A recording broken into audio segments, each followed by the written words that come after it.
Hello, I'm President John Stewart of the Florida Bar, here filming and interviewing former president, past president Steve Zach, who's kind enough to join us for the 70th annual Florida Bar convention, this year going 100% virtual due to what's going on in our environment and in our country. So first, I want to thank President Zach. Thank you for joining us today. Well, thank you for giving me the opportunity. Even virtually, it's a real honor to be able to talk about the profession and about your great year also needs to be recognized. Well, I appreciate that. So I have a few questions for you. So people, the few people that may not know of you will get to know you a little bit better. So you served as president of the Florida Bar from 1989 to 1990. So my first question really is just kind of looking back in that time frame, going forward to today. What do you see as sort of your key takes of the major changes in our profession? Well, there have been quite a few. I guess I'd start off with the fact that in those days, I used to welcome people on behalf of the 40,000 members of the Florida Bar. And today we're well over 100,000 members. So that has been a huge change. That's been good and it's been bad. I think that when it was smaller, there was less chance of people hiding behind numbers. In other words, everybody knew everyone, or most everyone, and you knew the person's reputation. Today, with so many people and technology being what it is, it seems to be, the practice seems to be a lot more remote. I think that's first. Second of all, it's pretty obvious that technology has been a huge difference, as reflected by the fact that we're doing this virtually right now. If it wasn't for technology, I don't know how we would survive under the current epidemic that we're facing. And people are now working from home. And I think that the new normal, even after this is hopefully over, you'll see a lot more remote practice. If the Supreme Court of the United States can have a virtual oral argument, I think that that can be done about anywhere. The court system, I think, will adapt to it. And frankly, I think it's better. I always had a problem understanding why I should spend 3 days going to Chicago for a 1-hour deposition. 1 day going, 1 day coming, and sitting around the airport. I think this is much more efficient. I think it makes a lot of sense, and I think we'll continue it. The other thing that is very, very obvious, fortunately, is the change in the diversity of the profession. I can see that actually when I go to different seminars or speak at different seminars, depending on the age group that's attending those seminars, it changes the more closer it is to today. Today you go to a seminar and you see probably at least 50% women. There's over 50% of women graduating from law schools. When I went to law school, in my law school class, there were 6 women. So there's been a huge change.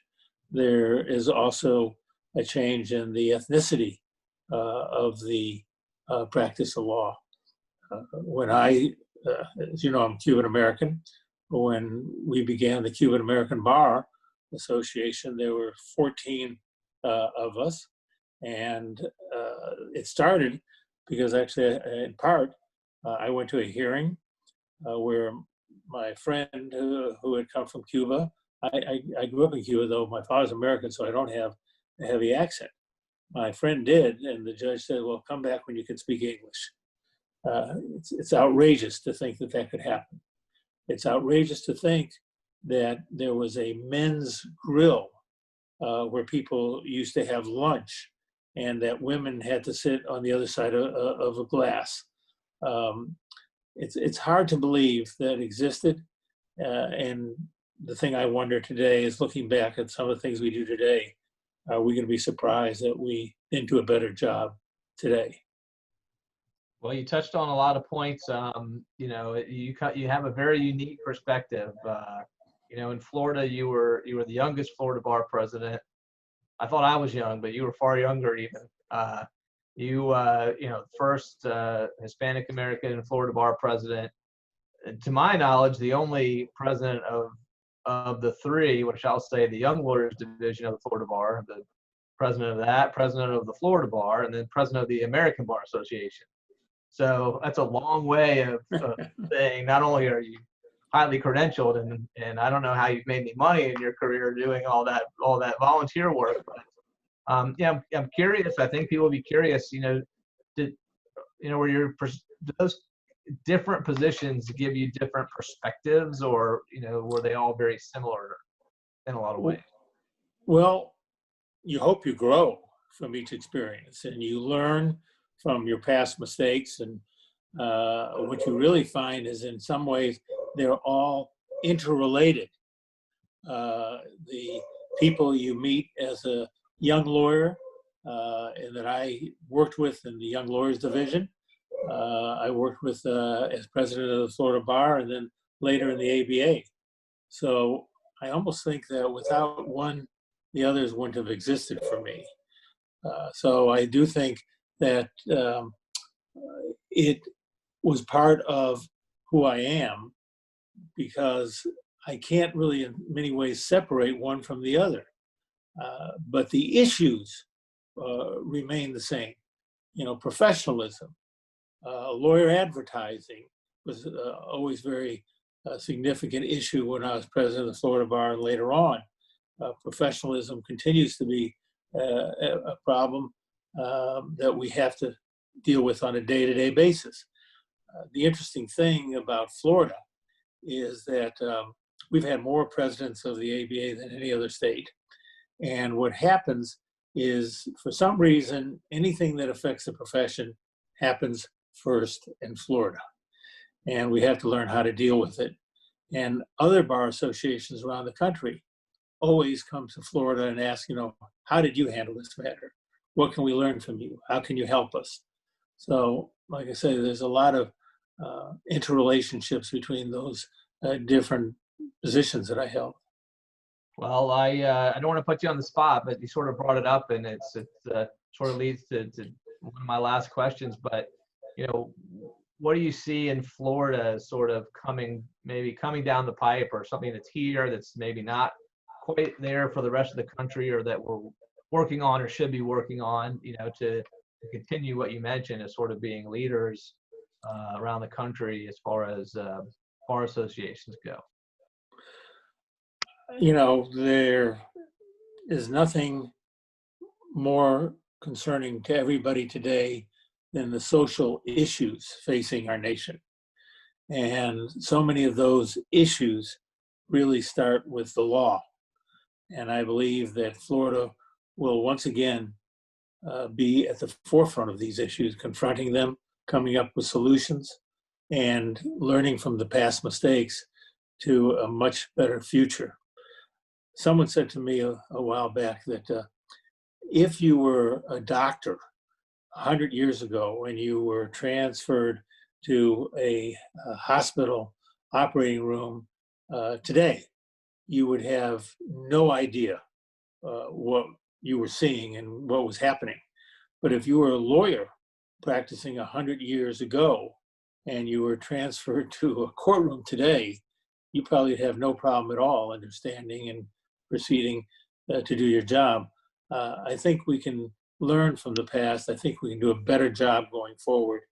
And I think that we'll continue to be the profession the nation looks to for guidance on the social issues, the moral issues, and the legal issues.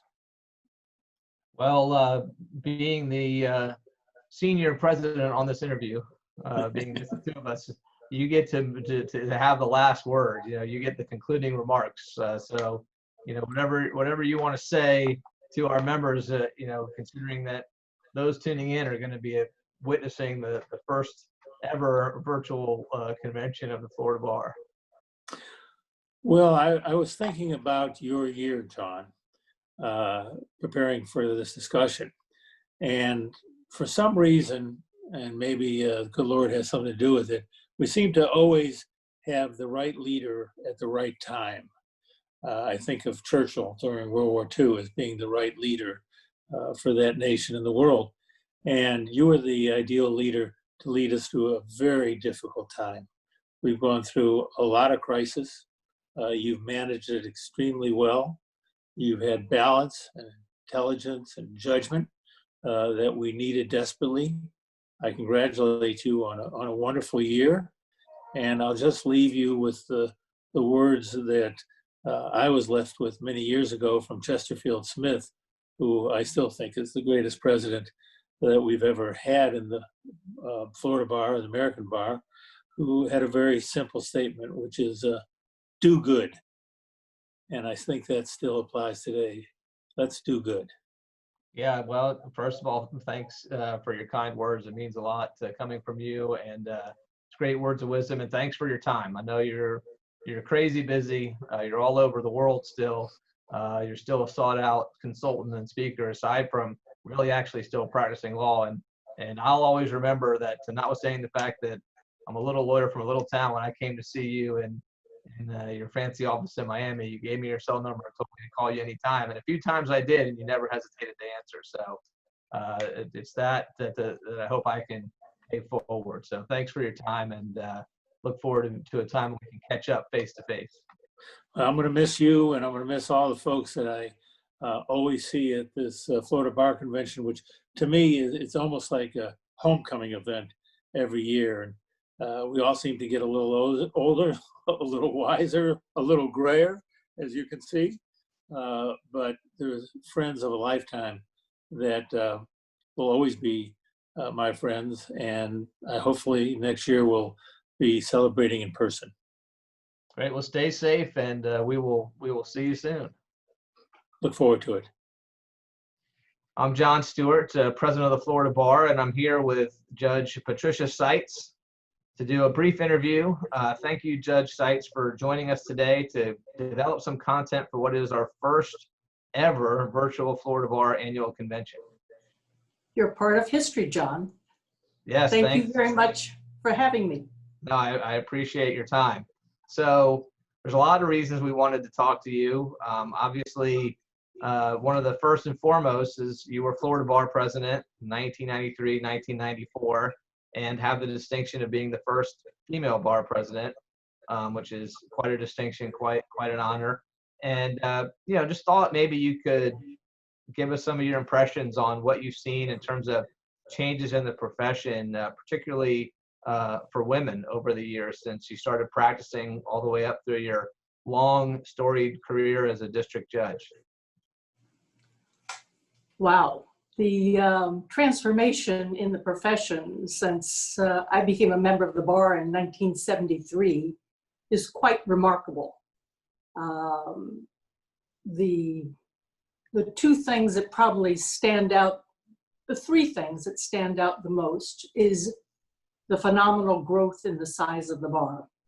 I think we were about 17,000 when I became a member. When I was president, we were 54,000, and now we're 108,000. Is that it? 110?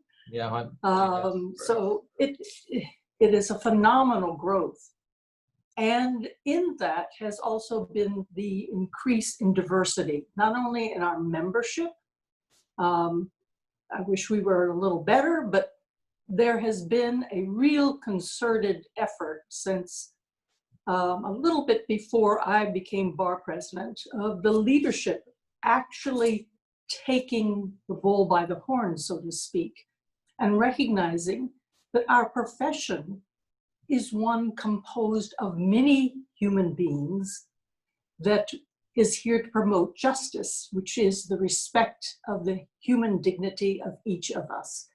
And I am very gratified to see the growth in that particular field. And I think with your successor, Dory, we're going to have our, I believe, 7th woman president.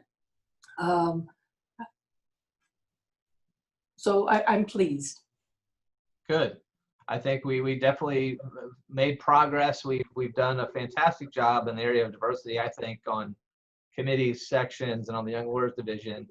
We're still working on that in the upper echelons of leadership, and we haven't quite found the key to that yet, but I do think it's just a matter of time.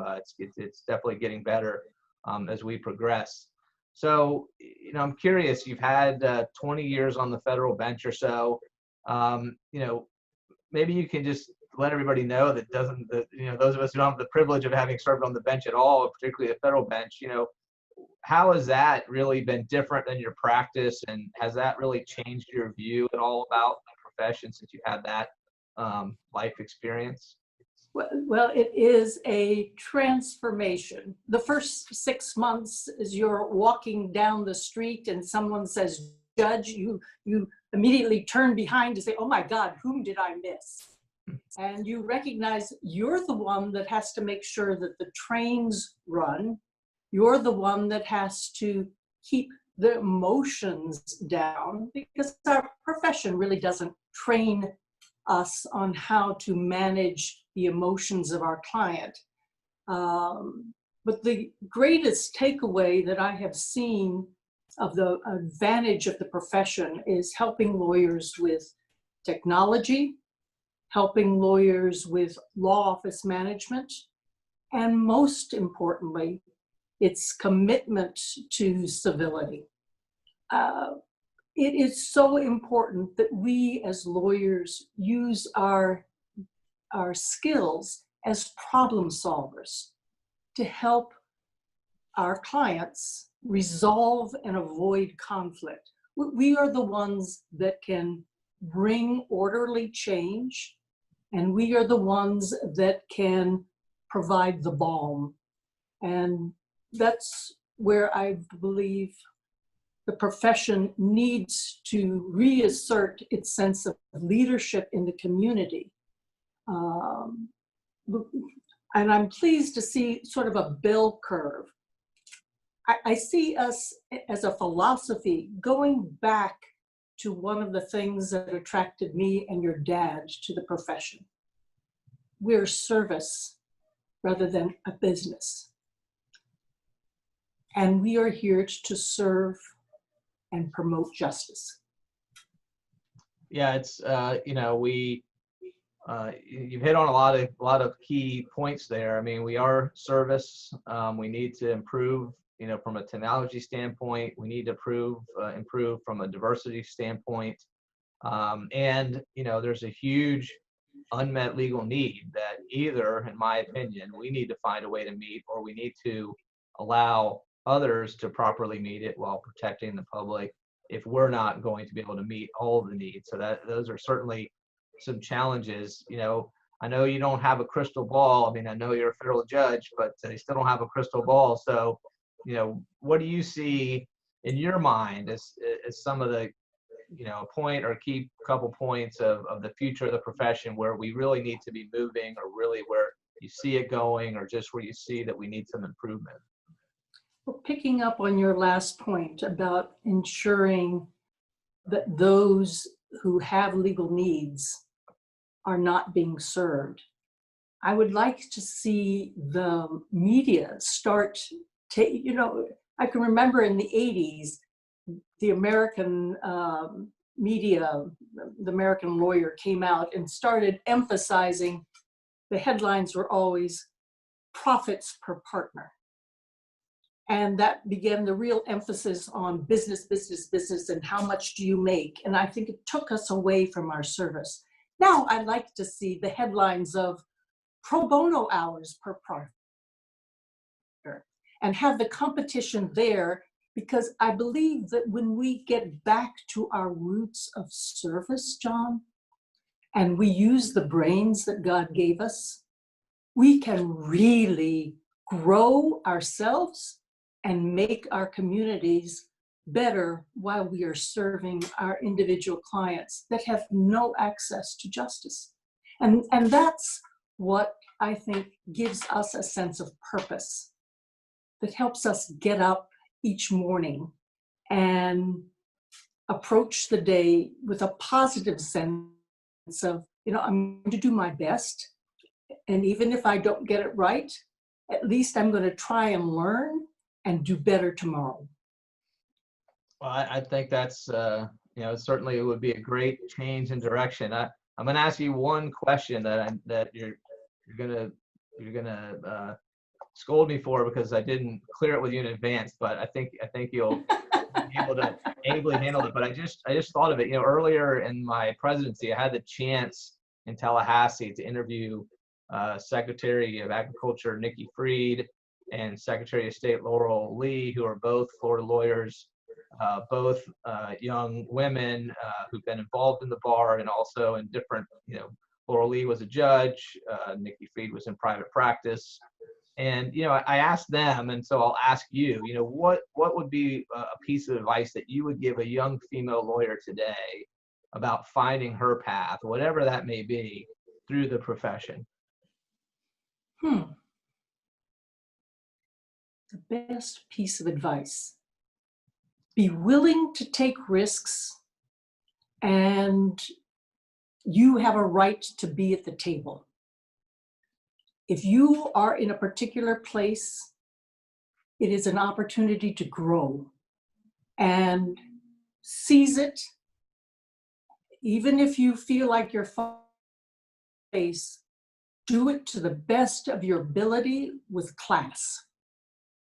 Well, that's great advice for all of us, and I think it's it's nice to see these really successful female lawyer leaders at the highest of levels, and they all have had a lot of, I think, really good advice, and I think it's nice for all attorneys, but I think particularly for young female attorneys to see that there is a path. That you can have family, you can have work-life balance, and you can have huge success in whatever way you deem that, whether it's at a high level of politics, whether it's becoming a federal judge, whether it's financial, or whether it's pro bono or something else. So I think that's terrific advice. So I'll just conclude the interview, since you not only are the senior president, but are also a senior federal judge. You get to make the last remarks. You get to add any comment that you like to add as we wrap up today. I want to thank the bar for its particular leadership recently of emphasizing wellness for our members and helping provide that work-life balance. It is a long needed.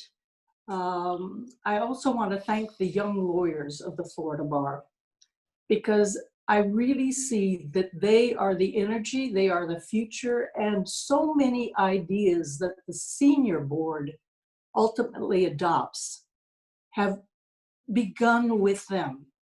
And so when I look at our bar, I look at the increasing efforts by the leadership to increase diversity, to train up leaders, to give people opportunity to contribute. We become such a strong entity for making this a better world. And that's why we're all here. Well, I think it's a great note to end on. I want to thank you for your time. I know you're super busy. I want to thank you for all that you've offered to me and guidance during this year that's been full of unique challenges. And I know that you and soon to be, very, very, very soon to be President Dory Foster Morales are good friends, and I know you offer her the same sage counsel. So thank you for being here. Thank you all that you've done for me, and really for the Florida Bar and the profession as a whole. John, thank you for your leadership and the teamwork that you have created, that have brought the profession through this unprecedented, makes me so proud of you. Thank you very much. Thank you, Judge Patricia Seitz. I'm John Stewart, President of the Florida Bar, and I'm here with my good friend Gene Prentice, past President of the Florida Bar from 2013, 2014, my memory serves me. And President Pettis, thank you for joining us today to do this video for our first ever annual virtual convention. Thank you so much, President Stewart. It's a pleasure to be here with you. I just wanted to, take some time to make sure, we introduce you to the few members who may not know you, and you have a long and storied career. I thought we might talk a little bit about, what you've seen in your career, not only in your time as president, but, over the span in terms of some of the changes in the profession that you see, whether positively or negatively. Certainly.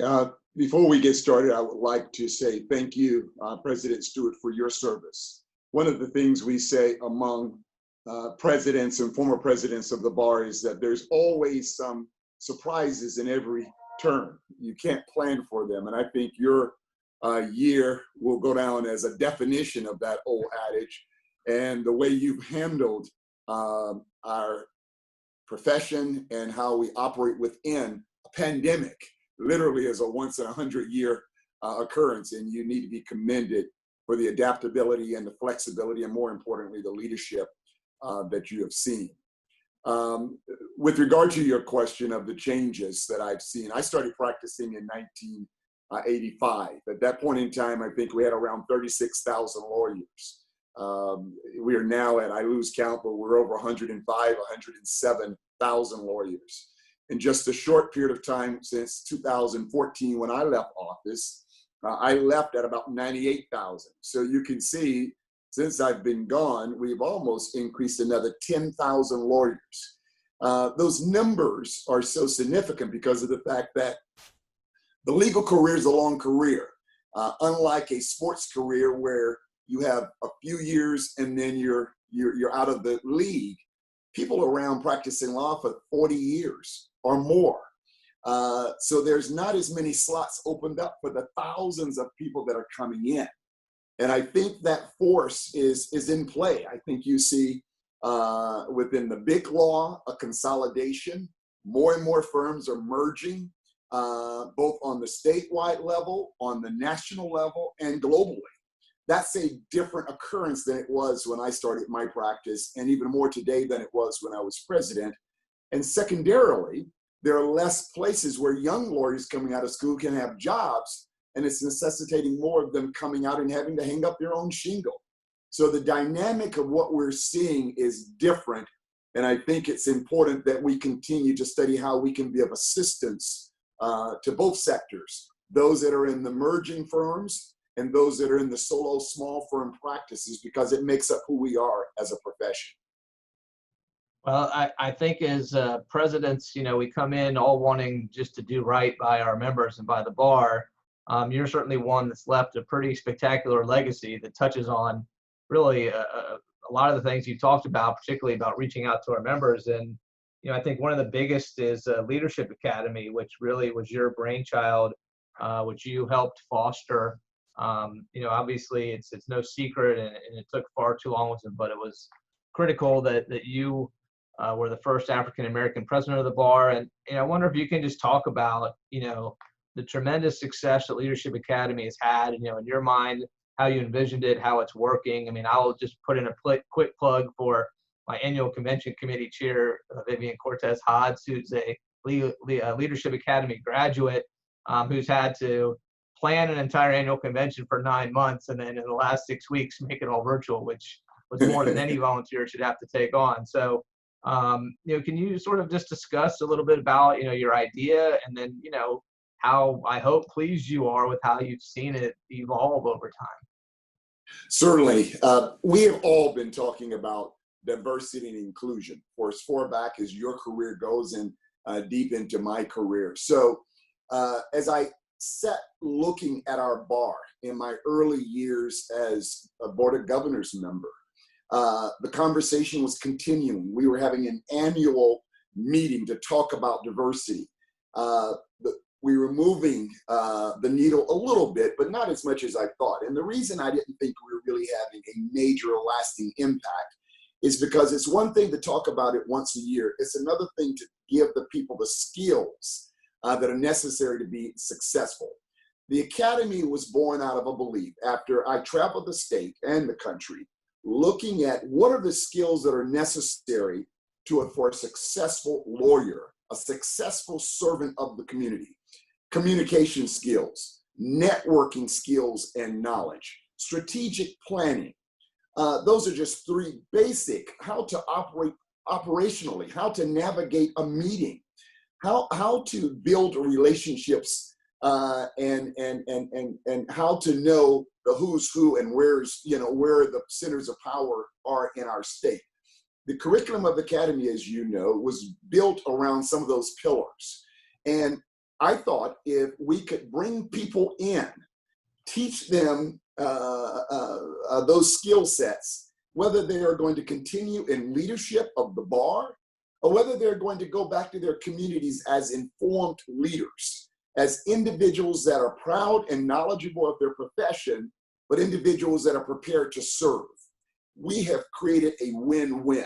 And what we've seen really is that dream come into reality. As of yesterday, I spoke with Arnell Brian Willis, and we have up to 8 judges that have grown out of the Leadership Academy. I can't tell you, President Stewart, some of the emails that I received just as recent as 2 weeks ago, saying another young man who's applying for a judgeship saying, I was in your Leadership Academy class too.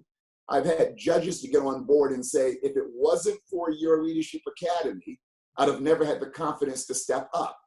That tells us that the people are out there with the dreams and aspirations, but we have to build this confidence to really open up the door and make place at the table of opportunity for others. And I think the Academy has done that and continues to do that, upwards of 300,000 fellows thus far and going strong.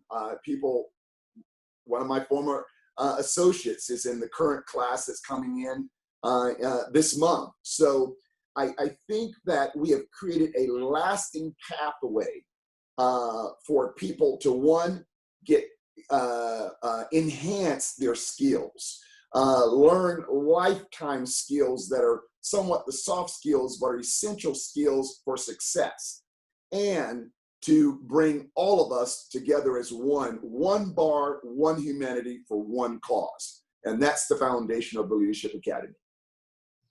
Well, it's definitely working. I think the beauty of the way that you designed it, to me, as you described a little bit, is not just to build leaders for within the Florida bar, but leaders within the community. And hopefully we can keep that portion of it blossoming. We won't get into politics or the legislative session or the legislature, but I know as of next session we'll only have one lawyer in the Senate, and I know we need to work on getting more lawyer leaders back in Tallahassee, and I think your Leadership Academy is one way to do that. To have the vision for that is amazing, which is a legacy by itself. But of course, that wasn't enough for you. You had also with 3 or 4 other presidents in consultation, which is no easy task by itself, had the vision for Vision 2016, which was the bar's 3-year study on the future practice of law, which started your year in 2013. And I wonder if you can just touch on that a little bit, in whatever way. I know it was an enormous study, but what you see that has come out of that. I know that, like everything within the bar, it's kind of had spurts and fits, and it's been great progress, and it's stalled a little bit. But in my opinion, I had a small role in it on the technology side. I think some of that has paid dividends for us in this challenging time.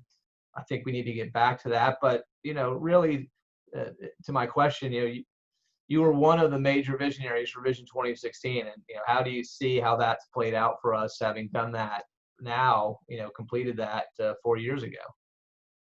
John, I don't think it's a coincidence that the person who chaired the subgroup, along with President Coleman, the subgroup for technology, happens to be the president during the year that I think technology has taken one giant step for mankind through this pandemic, and the need to move forward operationally as a profession. So I think you played more than a small role, and you readied yourself for an occasion that you didn't know was even in your future with what you've done over the past 4 to 5 months. But the legal profession is very slow in change. I think the world around us, whatever industry you want to point to, got to technology advancements before we did. You have the banking profession, you have every profession you look at. We're pretty old guard, old school. This is the way we do it. And when I was president, speaking to judges and the judges conferences, trying to get them to utilize video conferencing so that lawyers would not have to get in their cars and drive down to Miami, taking me an hour and a half to get there for a 5-minute hearing, charging my client 3 hours for 5 minutes worth of work. I got pushback. They were not ready for it. There were various excuses. But the pandemic hit and a seismic wave hit our profession. And I can't tell you the number of judges. I give compliments to our Chief Judge, Jack Tudor, here in Broward, and there are many others around the state that have utilized those instruments very effectively. And I don't think we'll ever go back 100% to our old ways. The Vision 2016 looked at not just technology, but another thing that we must confront, and that's access to justice. We have to, if we're going to preserve our profession, find a way that justice and access is not just there for the few, the ones that can afford the expensive attorneys to come in and fight for them, but is readily available and accessible to all individuals, irrespective of the social economic status they may have in our society. If we could truly make it available equally to the least of us, I think that's when we fulfill what our purpose really is as lawyers and as the legal profession. And we still have significant work to do in that area. That was one of the areas we looked at, along with education, as well as who is able to practice our trade. All of those are still critical issues. I commend the bar to continue to look at those areas within your strategic plan. But I think we've made headway. I think certain things happen in life that speeds up the advancement, and we're living in one now in the technology realm of how law will be practiced henceforth. Yeah, so I agree. We've been working hard to get the acceleration of technology within the profession, and the acceleration in the last quarter has exceeded anything we've done in the last 5 years. I think we would have chosen another path for that acceleration to happen. But as you pointed out, I mean, not just the Chief Judge in Broward, but Chief Justice candidate has made it very clear that he does not intend to unravel the improvements, frankly, in access to the courts via video conferencing, et cetera, the areas that you were talking about 7 years ago. He recognizes that they're working and plans to leave them implemented until rules can be crafted, at least some of them that seem to be working, until rules can be crafted to make them permanent. So I think it's positive. I think everybody recognizes that that progress should not be unwound. And as we get kind of to the close of our interview, I think as progress in an area that you touched on already a little bit in the area of diversity, I asked you to chair a special committee, and a lot of our members may not know that the president has the authority under our standing board policies to appoint non-voting seats to the board so that we can have the voice of the underrepresented in the event that the board's not representative of our population. And, I don't think we'd ever looked at that policy, and I asked you to chair a committee, and it's a challenging task because everybody wants a seat at the table, and, it's not manageable to have a seat for everybody all the time. So one, I appreciate you for taking on that task. The report, which is available is fantastic and thoughtful, and something that the board is still working through. But I wonder if you would just talk a little bit about that piece of what you did for the bar this year. I mean, you continue to give back, and we thank you for that. But I think it was an important look. The policy may be small, but I think the conversation was an important look that you handled very deftly. Certainly, and I appreciate you calling upon me to assist you in that endeavor. I think the broader takeaway from looking at Standing Policy 1.20, which allows the president, he or she, to appoint special appointments, is it stopped us to look at who we are. Who we are today is different than who we were 5 years, 10 years, and we should always look at who we are and whether or not we are hearing the voices of our membership. And that's an important thing, because when you get in the bubble of leadership, you sometimes get the false practice of thinking you know and hear what it is you need to hear within your little ranks. And it's very refreshing to make sure you get out and listen to people that could bring different issues to the table, different perspectives. And that's what we did through a very able committee that you appointed. We looked at how we can refresh to make sure that we're not just addressing our legacy alliances that we have with some of our bar organizations, but who are the new communities that we need to make sure we're touching, whether it's gay and lesbian, whether it's veterans, whether it's public sector lawyers, whether it's lawyers that just haven't had a voice but are significant in numbers. And I think you looking at this freshly, and President-elect Foster Morales will continue the advancement and so on and so forth. I think it's important that we recognize that a part of what's going on in our society right now is the failure to listen, but not just to listen, but to hear. I mean, you know, you can listen to somebody, but you're really not hearing them. I think your effort is an example of, let's look at ourselves, let's go out into the town hall meeting that we held, and let's hear from our members and what they want to see from their board and their president. And that listening process and hearing process is important to make sure we're on track to make sure that our board and our agenda is reflective of the whole. And as you know, I just believe to my core that we are better when we stand as one body, reflective of all of us, one humanity, one bar. And that's what your effort, I think, has contributed to that goal. Well, I appreciate your work on that. I think that if nothing else, it gives really strong direction to the presidents that will follow in the path that they need to make those appointments, to make, as you pointed out, us hear from our constituents better. And I think that's critical. So I thank you for that. You know, as I don't think most presidents come in expecting to leave a legacy. I think we'd be hard pressed to find a president that has left a stronger legacy than yours. So I appreciate your time. You know, as the senior president on this call, you get to have the last word. So, I just want to thank you for joining me. I also want to thank you not only for everything you've done for the bar, but everything you've done for me, not just this year, but for the many years together that we were on the board, et cetera. And appreciate your time. But you get to conclude our interview today. Well, I appreciate it, President Stewart. In a few days, we'll be welcoming you to the club of the past presidents. And it's a great, I mean, I miss, obviously, the platform, but I hold true to a part of our creed of professionalism, and that is to do public good. And I don't think that's a presidential term. I think that's a lifetime.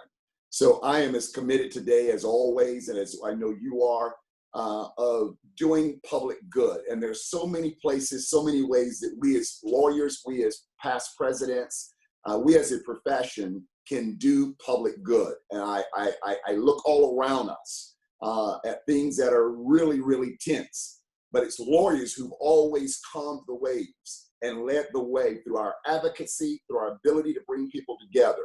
And that's what our challenge is today, and that's what our challenge will be always.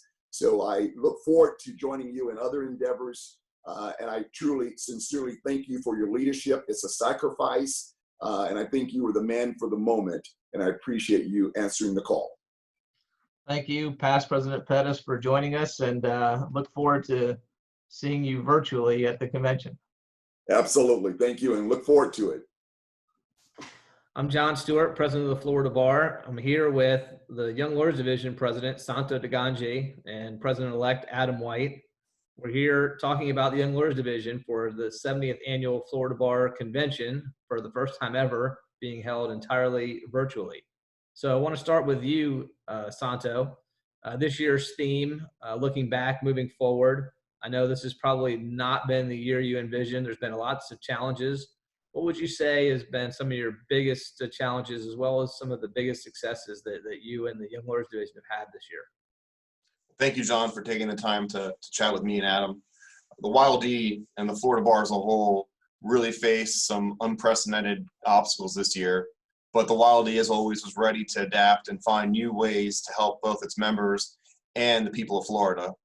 For better or worse, I really believe the coronavirus pandemic will completely shift the way we practice law moving forward, and the YLD is ready to face whatever lies ahead. That said, the YLD saw some great victories on issues that had their genesis at the YLD level. First, we saw the passing of the parental leave continuance rule by the Florida Supreme Court, a cause the YLD began tackling many years ago. And second, we saw the Florida Supreme Court lower the number of topics on the Florida bar exam.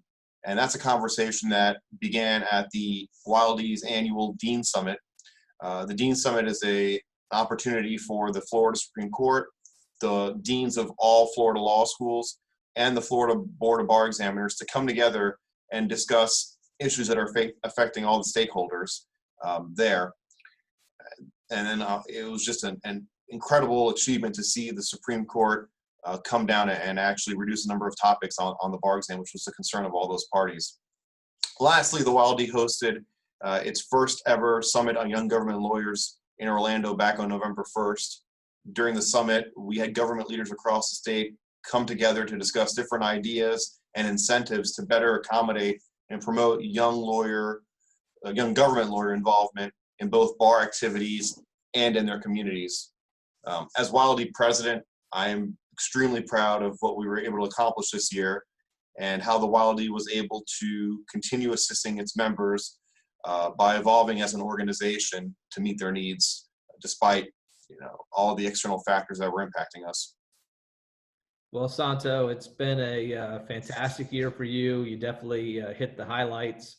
The parental leave rule, it's not really a gender-specific rule. It's useful. I mean, it's important for all young families. So I think that's really a fantastic cause that you all were able to start, and we were ultimately able to see through.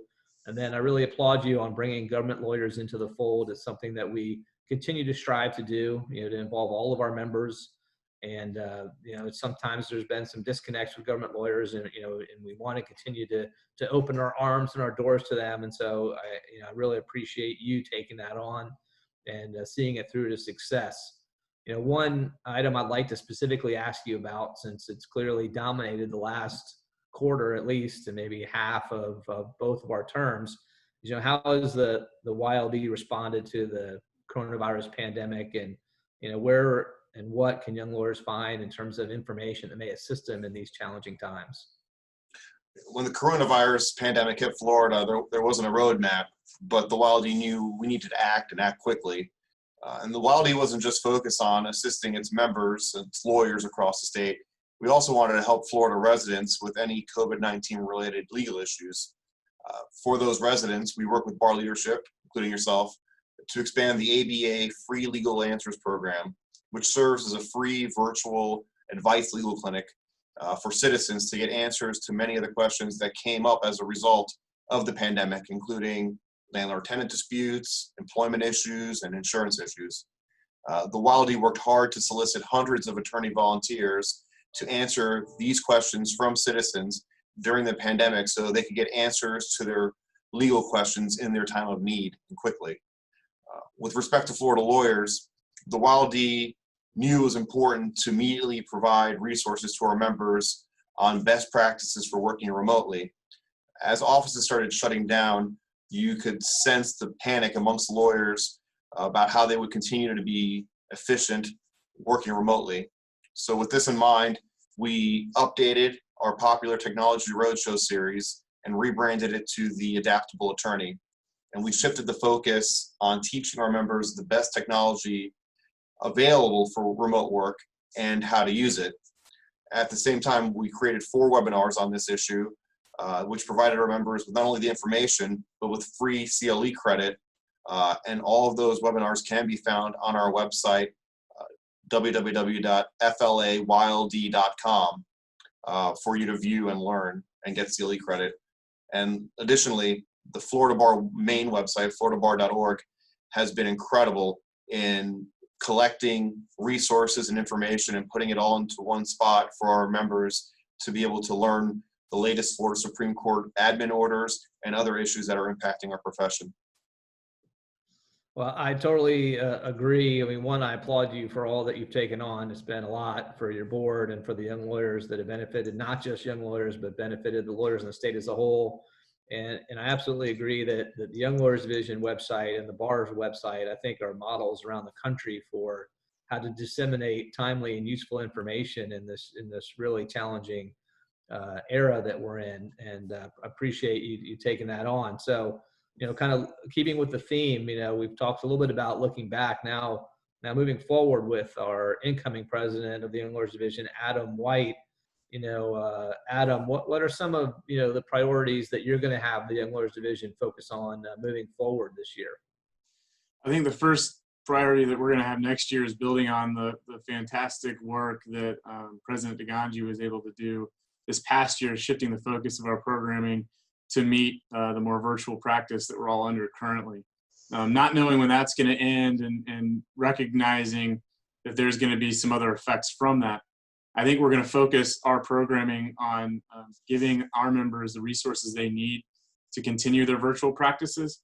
We're also going to look at the resources that they may need dealing with sort of some of the fallout from the pandemic, the most obvious being likely some additional financial resources to provide to our members. I think there's 2 other priorities that I'd like to mention. The first is going to be an emphasis on professionalism.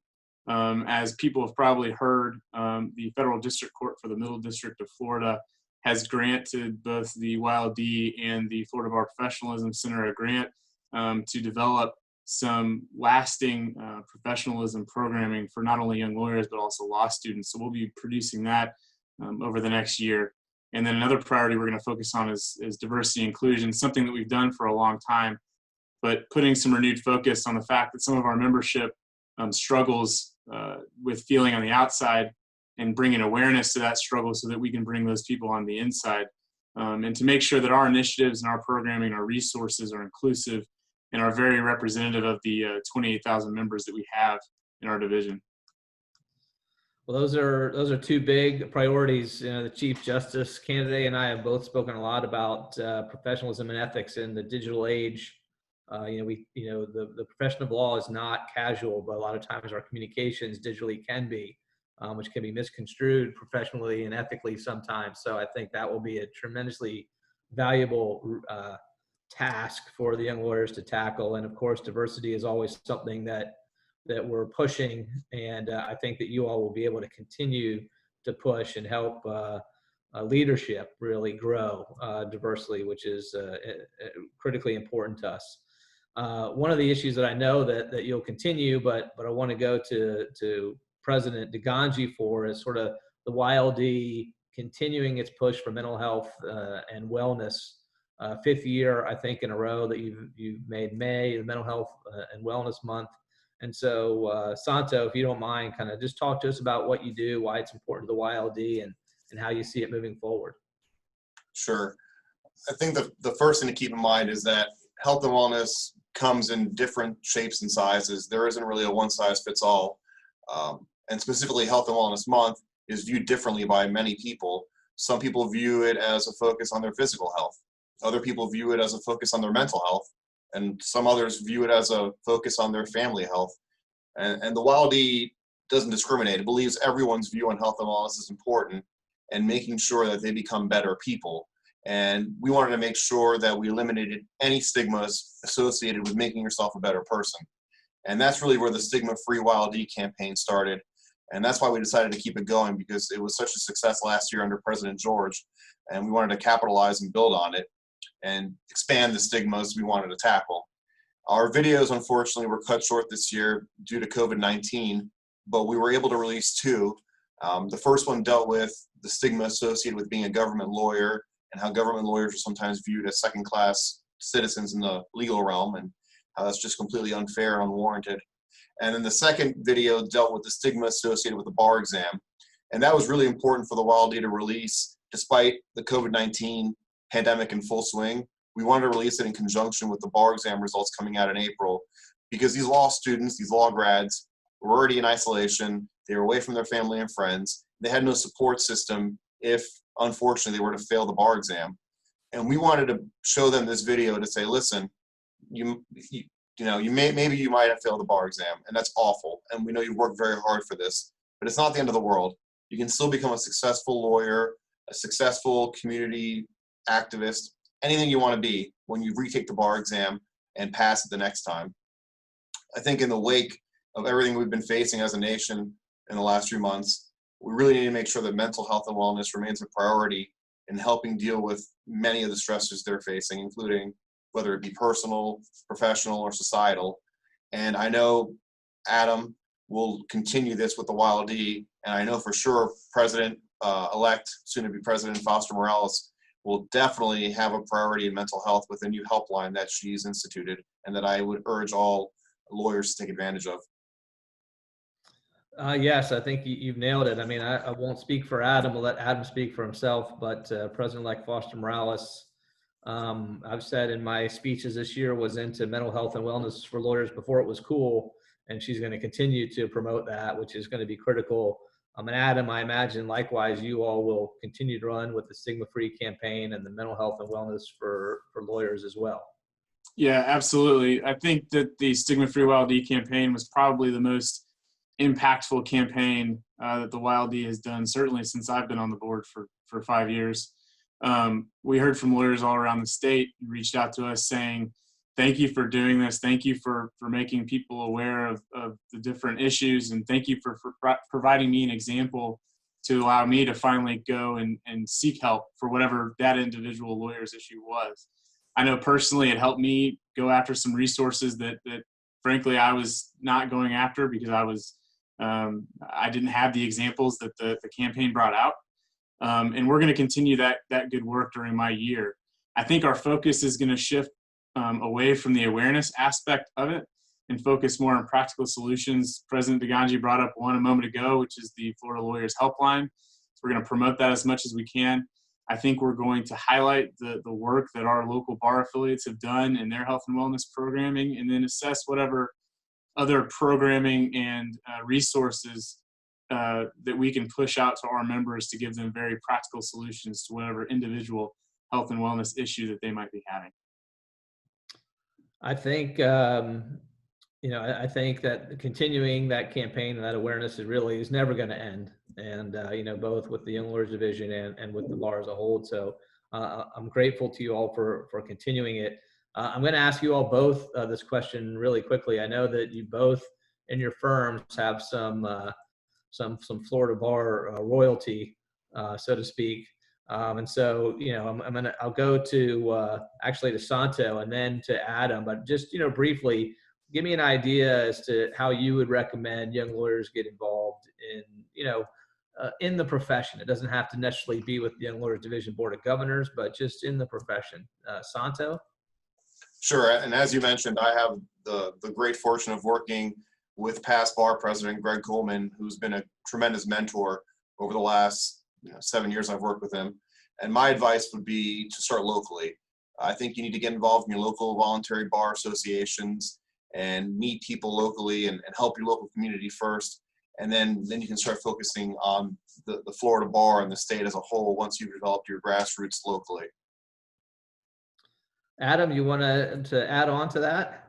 Yeah, I mean, I would have never gotten involved in the Florida bar if it hadn't been for former Florida Bar President Alan Bookman suggesting it to me.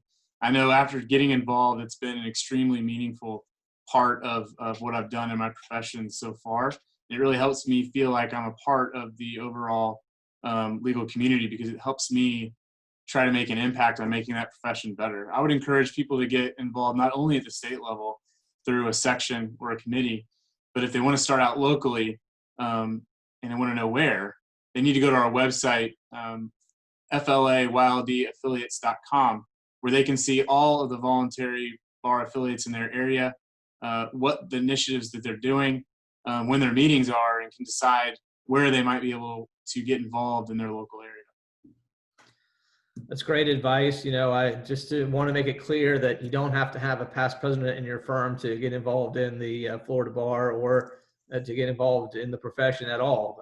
I certainly didn't have one, and you know, I really echo both of your comments. Getting involved in your local voluntary bar is so valuable on so many levels. Just getting to know people, referrals, growing your practice, maybe finding a mentor, and that website that you all have set up to help young lawyers find those outlets is really fantastic. So as we start to wrap up here, I'm going to go to you, Adam, and then to Santo. Just to, you know, do you have anything you want to kind of say in closing as you get closer within a couple of weeks to your swearing in as president of the Young Lawyers Division? Well, I greatly look forward to that. I'm really excited to get to work for next year. I think the last thing I'll say to young lawyers is that we are in difficult times. Our practice is changing quickly, but don't forget that you're uniquely qualified to adapt in our practice. You get the problems that nobody else wants to deal with because they're either too difficult or they don't have the time. So just know that you're up on the latest technology. You know how to tackle difficult problems and to be confident while you adapt to our ever-evolving legal practice. Adam, I know that the YLD is in great hands coming up, and you followed in very large footsteps of President DIGANGI, who had a fantastic year. So, Santo, anything you want to wrap up with? I would just echo Adam's sentiments and remind everyone that the YLD was, is, and forever will be the workhorse of the Florida Bar. I really view us as the change agents of the bar and making sure we're always moving and advancing our profession. You know, over the last year, I've had the great fortune of spending a lot of time with Adam, almost as much as my wife. But he really is one of my closest friends, and he really cares about the bar and the YLD. And the YLD is in very, very good, capable hands. And I'll always be there if Adam ever needs anything from me, which I'm not, you know, not stepping on toes, but always there as a resource, a sounding board. And I do want to take one last moment to thank you, President Stewart, personally. I know you've always believed and trusted in the YLD. Your roots are in the YLD as a past YLD president. And I just want to thank you. It means a lot to not only me, but the entire YLD that you've always, you know, had faith in our vision. And even though we've had some crazy ideas, you know, they always tend to turn out pretty well. And thank you for believing in us the whole way. Well, I appreciate the kind words, and I appreciate really both of you. I mean, it's a tremendous sacrifice on your personal and professional lives, and you've given a tremendous amount to the bar. You've achieved great success. President DIGANGI, you've had an amazing year. President-elect White, I know, will follow with another great year, and will work through the rebound and recovery of the post-COVID-19 era. So I just want to thank you all for joining me. I mean, the new virtual era is upon us, and I appreciate you all doing this for annual convention, and look forward to seeing how this all rolls out. It's a learning process for all of us. Thank you, John. Thank you.